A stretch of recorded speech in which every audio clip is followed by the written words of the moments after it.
Now, speaking of schools, Central Georgia colleges are gearing up for students to return. If you were in college anytime between March of 2020 and now, it's safe to say that things were a bit different. That's right. As guidelines are starting to loosen up, schools are preparing to welcome students to campus.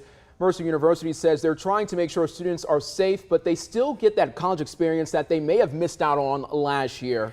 Taylor Higgs joins us from our studio with more on how they've been getting ready for students. Good morning, Taylor. Good morning, Wanya and Caitlin. This past year has been different for college students attending class from home, keeping desks 6 feet apart, going to virtual social events, and so much more that I probably did not name. But this year, Mercer says they've done a lot to make sure that this incoming class has a somewhat normal college experience.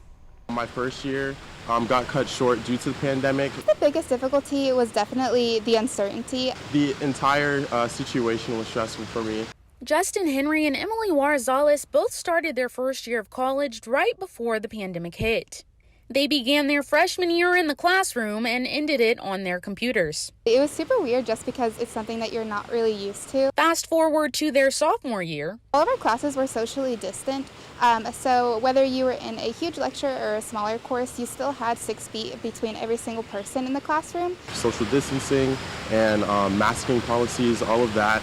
And now, because the school offered COVID-19 vaccines and testing for their students, families, and staff members, as Henry and Warzales come up on their junior year of college, they're able to communicate like this. They say this is normal compared to what they've adjusted to this past year. We believe very much in this residential undergraduate experience, and our students, we promised them that that's what they would have, and we're going to do that safely. Penny Elkins is Mercer's Senior Vice President for Enrollment Management. Elkins says they will still require surveillance testing and evaluating students' health as they come in.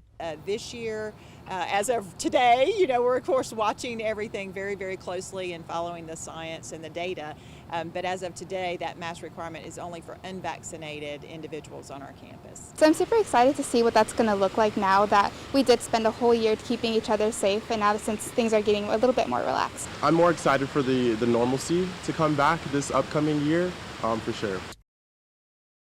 Says it's not too late to get vaccinated. They're still giving out vaccines to students, faculty, and staff members. Wanya and Caitlin, back to you. Well, thank you so much, Taylor, for that report. They just look so excited to be getting back to, that normal routine. I can't imagine after all that time apart, finally getting to have that normal college experience. It's so exciting. Now, the first day of class for Mercer students is Tuesday, August the 24th.